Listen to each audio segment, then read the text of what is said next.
నమస్కారం అందరికి. ఇప్పుడు మనం డిగ్రీ ఫస్ట్ ఇయర్ వాళ్ళకి ఫస్ట్ సెమ్ లో 4th యూనిట్ పోయట్రీలో on his having arrived at the age of 23 అనే పోయం చూద్దాము. సో ఇక్కడ మనకి పోయట్ ఇంట్రడక్షన్ ఉంది. జాన్ మిల్టన్ ఈ పోయం రాశారు. John Milton is widely regarded as one of the greatest writers of English verse.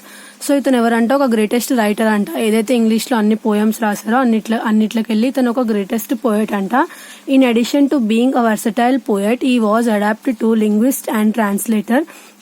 ఇతను translator కూడా వర్క్ చేసిండంట. అంటే వేరే లాంగ్వేజెస్ లో ఉన్న పోయమ్స్ ని కూడా ఇతను మన ఇంగ్లీష్ లాంగ్వేజ్ లాగా కన్వర్ట్ చేయడానికి కూడా ట్రై చేసినారంట. His epic poem Paradise Lost is considered a masterpiece of world literature.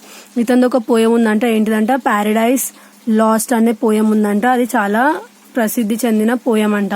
Milton also wrote a number of political and theological essays. So ఏవైతే మనకి పొలిటికల్ ఇంకా థియాలజికల్ ఎస్సేస్ ఉన్నాయో అవి కూడా ఇతను రాశారంట. సో ఇతను మనకి జాన్ మిల్టన్ ఈ పోయంది పోయట్. ఇప్పుడు మనము ఈ పోయంలో ఏముందో చూద్దాము. ఫస్ట్ స్టార్టింగ్ లైన్స్ కొన్ని జాన్ మిల్టన్ గురించి ఇచ్చారు. సో జాన్ మిల్టన్ అంటే ఎవరంట? Consider to be a significant English author. ఇతను ఒక ఇంగ్లీష్ ఆథర్ అంట. ఎవరి తర్వాత? షేక్స్పియర్ ఉన్నారు కదా మనకి గ్రేట్ ఆథర్. అతని తర్వాత ఇతను అంట. He is best known for his greatest English epic poem Paradise Lost. ఇప్పుడు చూసాం కదా ప్యారడైజ్ లాస్ట్ అనే పోయం రాశారని చెప్పి ఇతను. సో దానివల్ల ఇతనికి చాలా మంచి పేరు వచ్చిందంట.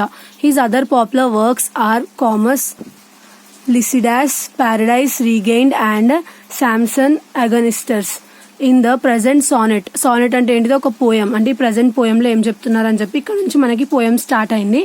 On his having arrived at the age of 23 అంటే ఇతని ఏజ్ ఎప్పుడైతే 23కి రీచ్ అయిందో సో ఆ ఏజ్ గురించి అతను మాట్లాడుతూ మనకి పోయం అనేది రాశారు. ఈ పోయం మనకి ఎన్ని లైన్స్ ఉంటుంది? 14 లైన్స్ ఉంటుంది. సో అతను 14 లైన్స్ లో మనకి ఏం చెప్పినారు? 23 ఇయర్స్ అతన్ని ఫిల్ అయినాయి కాబట్టి దాని గురించి మనకి కొంచెం ఎక్స్ప్లెయిన్ చేసినారు.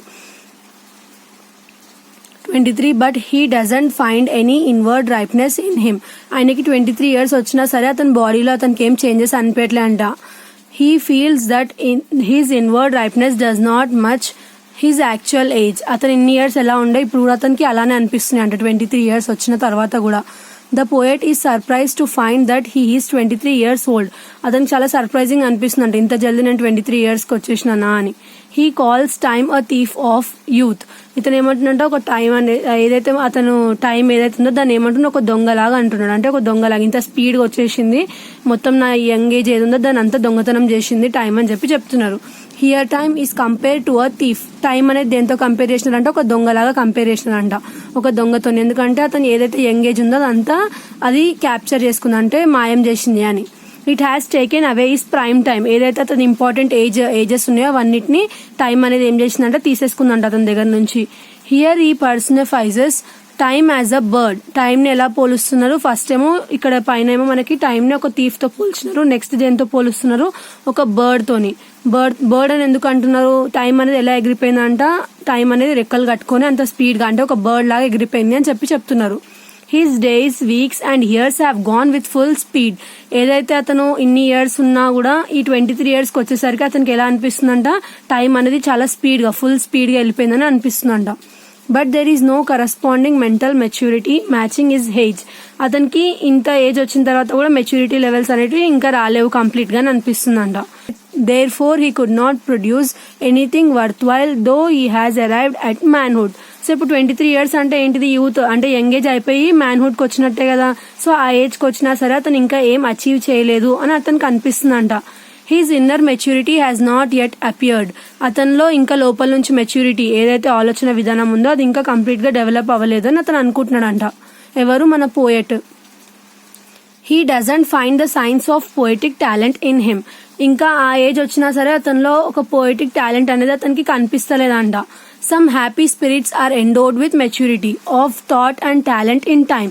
సో ఈ టైం అయిపోయేసరికి అతనిలో ఏం రావాలంట? మెచ్యూరిటీ, ఇంకా ఏదైతే టాలెంట్ ఉందో అతనిలో మేల్కొల్పాలి కదా. సో ఇంకా అవి ఇంకా అంటే లేవలేవు. ఇంకా అతని లోపల ఉన్న ఏదైతే మెచ్యూరిటీ లెవెల్స్ ఉన్నాయో అవి ఇంకా ఇంక్రీజ్ అవ్వలేవు. అతను ఇంకా యంగ్ గానే అంటే యూత్ లాగానే ఫీల్ అవుతున్నాడు అంట 23 ఇయర్స్ వచ్చినా సరే. He has done nothing worth while yet. ఇంకా ఏదైతే సమాజానికి ఉపయోగపడే పని ఒక్కటి కూడా అతను ఇంతవరకు చేయలేదంట ఆ ఏజ్ వరకు రీచ్ అయినా సరే. Finally the poet comes to reality. So poet ఏం చెప్తున్నారు మనకి, ఇప్పుడు ప్రస్తుతం ఏదైతే రియాలిటీ ఉందో దాని గురించి మాట్లాడదాం, ఇంకా బర్డ్ గురించి, టైం గురించి ఇలా అని చెప్పి, టైంని కంపేర్ చేసినారు కదా థీఫ్ అలా అని చెప్పి. సో ఇప్పుడు రియాలిటీకి వద్దాము అని చెప్పి చెప్తున్నారు. ఎవరు మనకి, పోయెట్ చెప్తున్నారు. He's abiding faith in God consoles him. అతను గాడ్ మీద ఏదైతే నమ్మకం ఉందో అది అతన్ని కన్సోల్ అంటే ఏంటిది, అతన్ని ఓదారుస్తుందంట. He may become a great poet at a later stage. 23 years కాకపోయినా కూడా ఇంకా ముందు ఏదైతే ఫ్యూచర్లో ఉందో అతను ఎప్పటికన్నా ఒకప్పుడు గ్రేట్ పోయెట్ అవ్వచ్చు అని చెప్పి అతను అనుకుంటున్నాడంట. God will surely bless him with a great poetic talent. ఏదో ఒక రోజు దేవుడు నాకు మంచి పోయెటిక్ టాలెంట్ ని ప్రసాదిస్తాడని చెప్పి అతను అనుకుంటున్నాడంట. It will be neither more or less. ఎంత పెద్ద పోయెట్ అయినా పర్లేదు, అంటే పెద్ద పోయెట్ అయినా చిన్న పోయెట్ అయినా జస్ట్ పోయెటిక్ టాలెంట్ ఇస్తే చాలు దేవుడు నాకు అని అనుకుంటున్నాడంట. It may be sooner or later. జల్దీ ఇచ్చినా లేకపోతే లేట్ గా, అంతే. ఇప్పుడు 23 కదా, 45 years కైనా 50 years కైనా అలాంటి టాలెంట్ ఒకటి ఇస్తే చాలు దేవుడు నాకు అని అనుకుంటున్నాడు. ఎవరు, poet. Time and the will of God decide his future as a poet of inward ripeness. So ఇప్పుడు టైం ఏదైతుందో, టైం అనేది అతను, టైం ఇంకా ఎవరంట, గాడ్ ఇద్దరు డిసైడ్ చేస్తారంట ఏంటిది, అతని ఫ్యూచర్ లో ఏమవ్వబోతున్నారు అని.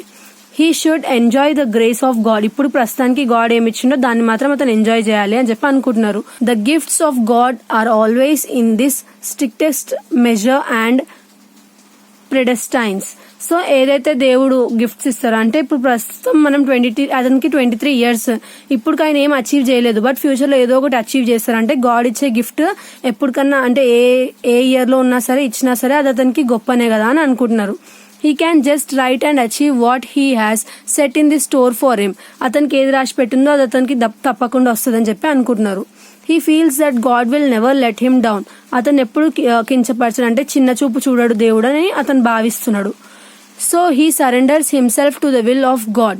సో ఇతను ఏమనుకుంటున్నాడు, ఇంకా మొత్తం దేవుని మీద భరోసా చేసినాను అని చెప్పి చెప్తున్నారు. Perhaps he has many more happy events to enjoy as a young man. So ఇప్పుడు 23 years కదా ప్రస్తుతానికైతే, ఇప్పటికి నాకు ఏవైతే లైఫ్ ఎంజాయ్ చేయడానికే అవకాశం ఇస్తుందో దాన్ని మట్టుకు నేను ఎంజాయ్ చేస్తాను అని చెప్పి చెప్తున్నారు.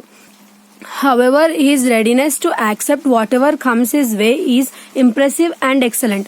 సో అతను ఏదైతే ఇప్పుడు టైం అతనికి ఏది ఇస్తే దాన్ని నేను యాక్సెప్ట్ చేస్తాను అనే భావం ఏదైతే ఉందో అతనిలో, అది చాలా ఇంపార్టెంట్. అందరిలో అది రావాలని చెప్పి మనకి ఎవరైతే పోయెట్ ఉన్నారో అది చెప్పడానికి. అతను యంగ్ ఏజ్ లో ఉన్నప్పుడు అతనికి ఏం రాలేదు. ఇప్పుడు ప్రస్తుతం ఎవరైతే యూత్ ఉన్నారో వాళ్ళకు కూడా 23 years మొత్తం అచీవ్ చేయాలని లేదు. ఇప్పుడు ఇతను ఎంత పెద్ద పోయెట్ అన్నాడు, షేక్స్పియర్ తర్వాత పోయెట్ అని అంటున్నారు కదా. సో అతను అది ఏ ఏజ్ లో అచీవ్ అయినారో 23 years లో మాత్రం అవ్వలేదంట. సో అతను 23 years లో అతను ఏం అచీవ్ చేయలేకపోయిండు. బట్ ఇప్పుడు ప్రెసెంట్ అతని లెసన్ నే మనం చదువుతున్నాం కాబట్టి అతను ఏ రేంజ్ లోకి వెళ్ళిండొచ్చో మనం ఊహించగలం కదా. So the poem is sonnet of 14 lines. So ఈ పోయం ఎన్ని లైన్స్ ఉందంట మనకి, ఒక సానెట్ అంట ఈ పోయం అనేది. సో ఇది 14 lines ఉంటదంట. రైమ్ స్కీమ్ అంటే కొన్ని రైమ్స్ తో కూడినటువంటి పోయం ఇది. It presents a problem question to the poet and give him a chance to solve or answer it in the concluding lines. First ఏదో ఒక ప్రాబ్లం క్రియేట్ చేసినట్టుండి లాస్ట్ కి సొల్యూషన్ దొరికేటట్టు ఉంటదంట ఈ poem. Thus the poet's retrospective and object analysis do not prevent him for seeing or achieving the will of heaven. He believes that everything depends on the will of God. He says that the mission of our life to serve God and humanity will all the talents and energies God has given us. So ఇక్కడ మనకి ఏం చెప్తున్నారు, మనం machine, మన ఏం ఏంటిదంట, మనలో ఉన్న హ్యూమానిటీని బయట పెట్టుకోవడము. సో మనకి గాడ్ ఏదైతే ఇచ్చే టైంకి గాడే ఇస్తారు.